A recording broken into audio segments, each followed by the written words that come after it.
Hello and welcome to Network. My name is Spumelele Zondi. Now, Worldwide Worx says South Africans are banking online slightly more than they did before. Their research also says we shop online more than it was expected. Clearly, people are finding ways around slow internet connectivity. We'll touch on that report in a bit. We'll also discuss the first TrendMark report. Neotel is also paying us a visit tonight.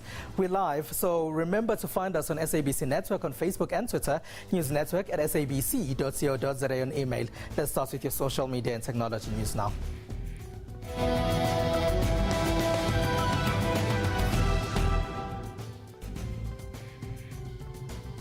Worldwide Worx says South Africans are now using the internet on their mobile phones and other devices more than they used to.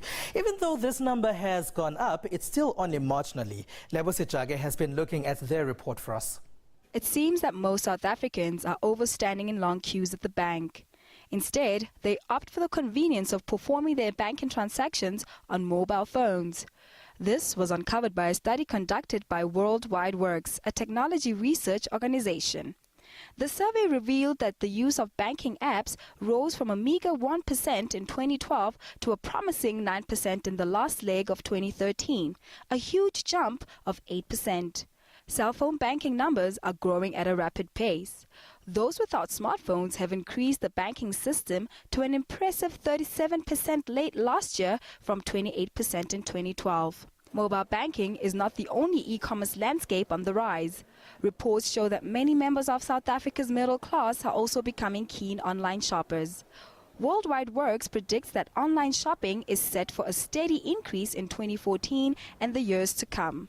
This will occur despite the country's broadband challenges.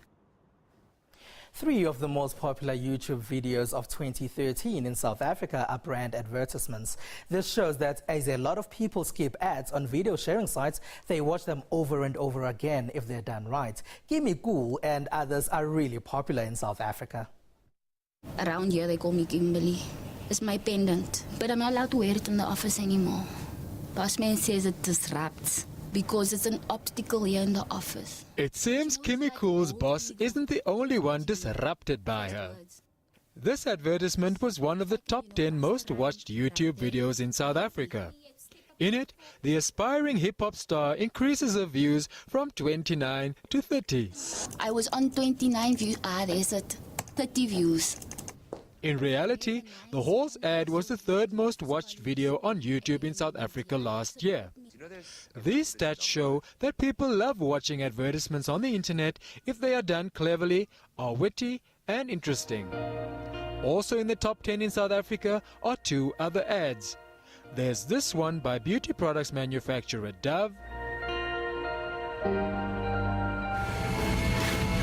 and this British Airways video starring Springbok rugby player Brian Habana. Internationally, advertisements have also scored big on YouTube. At over 100 million hits in just 10 weeks is the Avion Baby and Me video. Jean-Claude Van Damme demonstrated his flexibility in between 2 trucks in this Volvo ad. It also landed the top 10 international spot on YouTube. Then there's the Telekinetic coffee shop surprise video to back the new Carrie franchise movie. Oh my God! Holy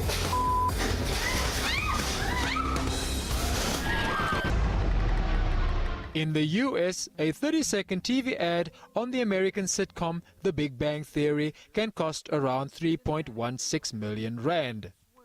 But the numbers reached can never be as big as those on the internet, as seen with the 66 million hits from the Volvo ad on YouTube. It's also much cheaper to advertise on YouTube than on television. Videos can also be longer on the internet. Even though the internet is growing, in South Africa, most people still only use it in the office. Most South Africans still use traditional media like television and radio, and that perhaps is the best method of reaching the masses, unless targeting people with money. The Independent Communications Authority of South Africa, ICASA, has reduced fees mobile phone network operators bill each other. This is the amount smaller players like Cell C and Telecom Mobile would pay bigger players if they're using their network in certain areas. As expected, MTN and Vodacom are not happy. ICASA says SABC and Telecom Mobile must now pay MTN and Vodacom 20 cents a minute if they are piggybacking on their network. This figure will go down from 40 cents from the 1st of March. This happens in areas where bigger operators have strong network and smaller players can't find anything. Bigger players will then pay a bigger asymmetry rate of 44 cents a minute. On the announcement, Vodacom and MTN share prices slumped.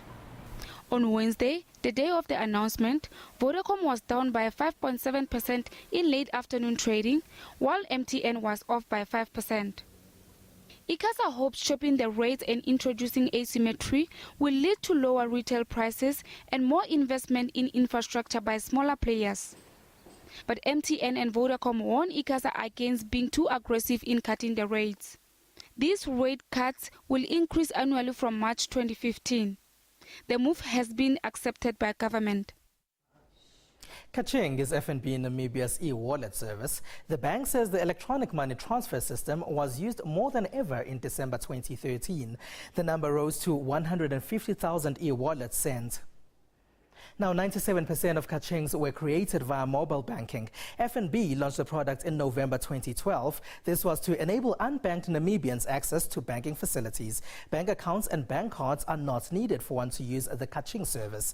One needs a mobile phone to send money to someone who doesn't have a bank account. The receiver will then use an ATM to withdraw the money.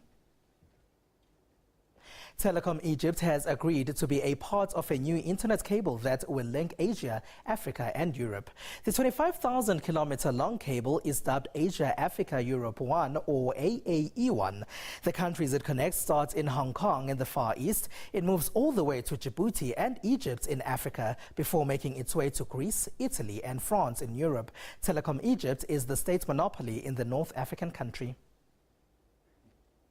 Things don't seem to be going well for Scandinavian mobile phone handset manufacturers. We've had a few stories here on Network on Nokia's woes in Finland. Now it seems things aren't looking good for Ericsson. They're from next door in Sweden.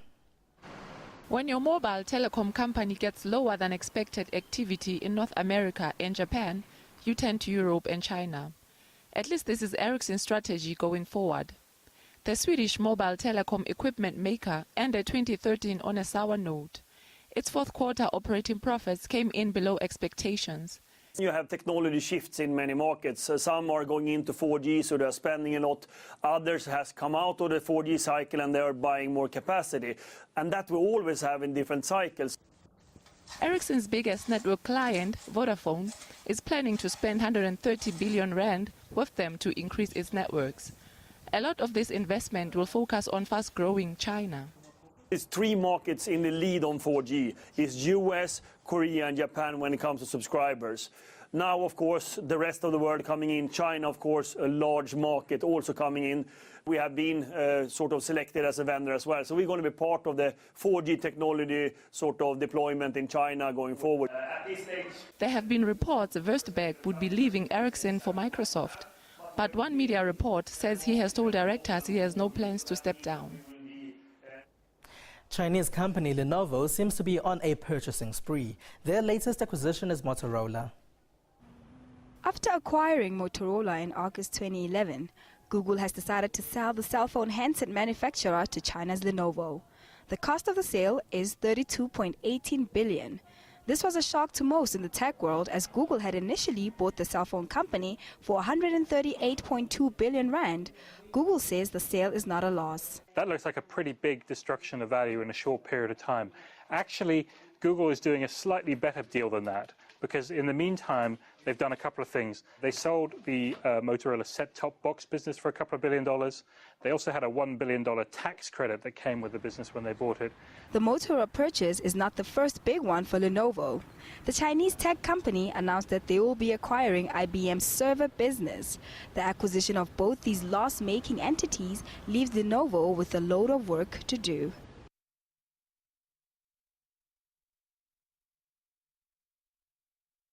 American President Barack Obama has used new technology to engage his citizens. He held a Google Hangout on Friday. This is a video chatting method that can be streamed on YouTube. He called it a road trip as those he was speaking to were in different parts of the country. The issues he touched on range from gun control to healthcare. The people at the bottom of the screen are the Americans the president he was talking to. Of course, there's a big chance that the individuals there and their questions had been screened beforehand. Now, remember, it's SABC Network on Facebook and Twitter, News Network at sabc.co.za on email. When we return, we'll get to our discussion about that TrendMark report. Stay with us.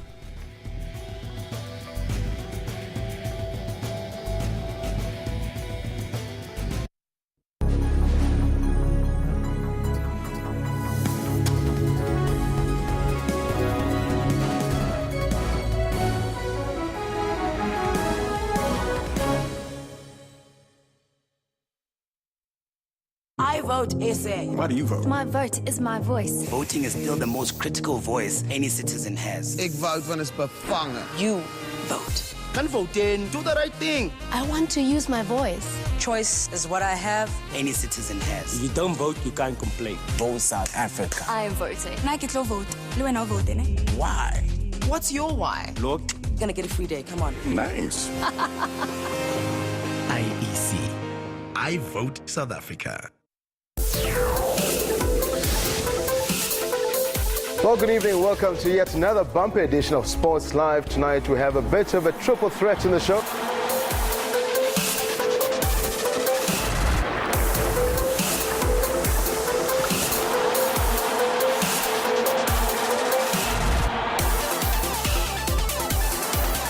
That's Sports Live, daily at 8:30 p.m. on SABC News, Channel 404.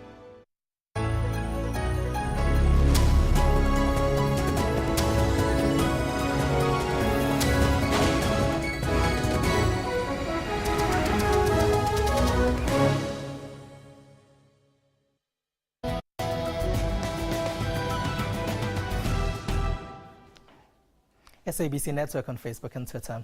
Splash Data, the leading provider of smartphone applications that manage passwords, has revealed the common passwords on the internet in 2013. For the first time since the company began compiling its annual list, there is a brand new number one. Common passwords. They're easy to remember and yet leave you vulnerable to cyber hackers. According to Splash Data, the word password itself has lost its title as the most common and therefore worst password to use. So, what made up the top 5 in 2013? At number 5 are the first 3 letters and numbers of everyone's schooling career, ABC 1, 2, 3. The first 6 alphabet keys appearing on the keyboard come in 4th, QWERTY. The numerical order passwords are among the most common on the commons list, such as third placed 1, 2, 3, 4, 5, 6, 7, 8. At 2, the title holder dropped down a spot, the word password. At number 1, and the 2-time runner-up gets the dubious honor of the worst password of 2013, 1, 2, 3, 4, 5, 6. So, when thinking of passwords, avoid the ones just mentioned as they will make you vulnerable to hackers. The very first TrendMark report has been released. It gives insight into some of the trends that we're following at the moment. In Africa, it touches on technology and how people are using it. It even tells us how Nigerians are shopping online now. Joining us in the studio to talk about TrendMark 2014 is Oreste Petrikios and Mike Ronsky. They are 2 of the writers in this year's TrendMark report. Thank you for being a part of our network, gentlemen. Thank you. Oreste, what is the TrendMark report exactly? Okay, well, what we wanted to try and do is to put a definitive trend report into one report, and we try to use the real thinkers and the guys that are really putting trends together into one magazine and one book, so that marketers and news brands kind of use it and have one source that they can actually go to and find the trend report. I'm sure there are a lot of thinkers that we have. How do you select the writers? Well, yeah, you're right. It was really difficult, but it's guys that we kind of collaborated with, guys that already do trend reporting within the marketing and advertising space. So we went and we collaborated with these thinkers that were doing that already before anyway. Now, Mike, You wrote a lot about how companies are using technology, social media as well. Can you just tell us if they're on the right track? Well, first and foremost, social media adoption has skyrocketed in the last 12 months. Consumer adoption of Facebook has grown by 5.5 million subscribers in the last 12 months alone. Last year, we did a research report with Worldwide Worx, the social landscape report, and we found that 95% of brands in South Africa are on social media in some way. So they're on it, they're using it, and I think the big trend for 2014 will be all around content. Which brands can create the best content? And do you think that's what people want? They want to see content? Absolutely. People are consuming content left, right, and center, but the problem is they're completely inundated with content. So brands are now obviously competing as to who can create the most engaging, most interesting content for their users, for their target market. And how's the user using this? Is it mainly for complaining? Well, in terms of social media, because the adoption is now becoming more mainstream, you see people sharing their life experiences, using social media as a newsreader of sorts. You know, in the past where they would share their close life experiences with their friends, they would now share it with the world on social media. And brands are starting to do the same thing. They're engaging with these people on this personal level, which is important. Do you think audiences understand the value they bring? I don't think audiences do, but brands are starting to understand the value of audiences, because now the power is literally in the hands of the people. The people have the voice, and communication has become a two-way street, which is social media. And brands are starting to realize that we live in a culture of now trust and authenticity. So it's extremely important as a brand to be trustworthy to your audience and create authentic, genuine, interesting content, as opposed to possibly advertising that may have misled in the past. Oreste, who are you hoping is going to be using TrendMark? Well, brands, product brands, company brands, news brands need to look at it. I mean, there's a great report on the news brands in terms of how the news media is changing and how news media how consumers are consuming that information. And the more viewers that the news media ultimately get, the more brands are going to actually get onto that platform, as Mark was saying. You're looking for viewers, you're looking for eyeballs at the end of the day. And we're in a year that there's politics. So everybody's going to be actually watching and reading what's happening in this country at the moment. So it's a really a good thing for news brands at the moment. There's a booklet that you released, but is that the only place that people can find it? No, they can find it on the Ornico website or on the Mark Lives website, because we've done this as a collaboration with Mark Lives. So they can get either onto Ornico or onto Mark Lives, and they can download it. All right, and maybe back to you, Oreste. How important from the report is our mobile phones on the African continent now? Mobile phones is it, really, because I mean that's where people are getting their data, and the information. If you look at Google's report on Nigeria, you'll see how important mobile is and how important they're utilizing it. And online, never mind just from a news perspective, but also online purchasing is booming in Nigeria. Mike, you said you've done other research with Worldwide Worx in the past. Do you find that this research and such reports actually help? Do you find that this report and other research that has been done in the past actually help? Absolutely. You know, a lot of the kind of companies that buy and view the report are the agencies and a lot of the corporate brands. It just shows that they want to understand it. And one of the findings from our survey with 60 of the largest corporate brands in South Africa is that now we have more executive buy-in into things like social media adoption, social media usage, and digital ad spend in general, which is fantastic. So brands are starting to get behind it, and there's this trend towards trying to understand social media and the audience. All right, gentlemen, thank you very much. Mike Ronsky and Oreste Petrikios, thank you for joining us and being a part of our network. Thank you. Thanks. All right, let's take a short break now. When we return, we'll talk about LTE, SABC Network on Facebook and Twitter.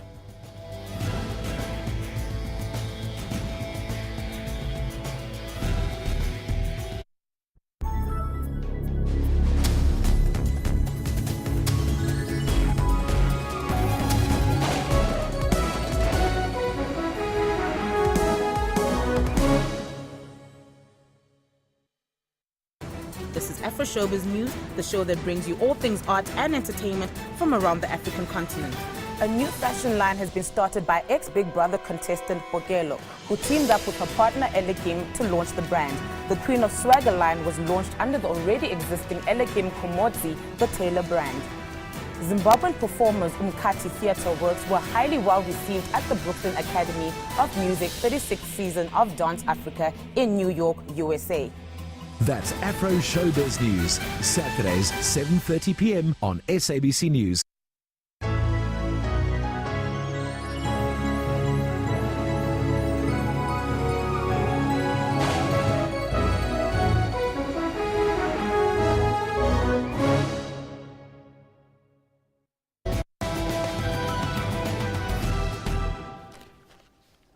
Welcome back. The Global Mobile Suppliers Association recently released its worldwide LTE rollout report.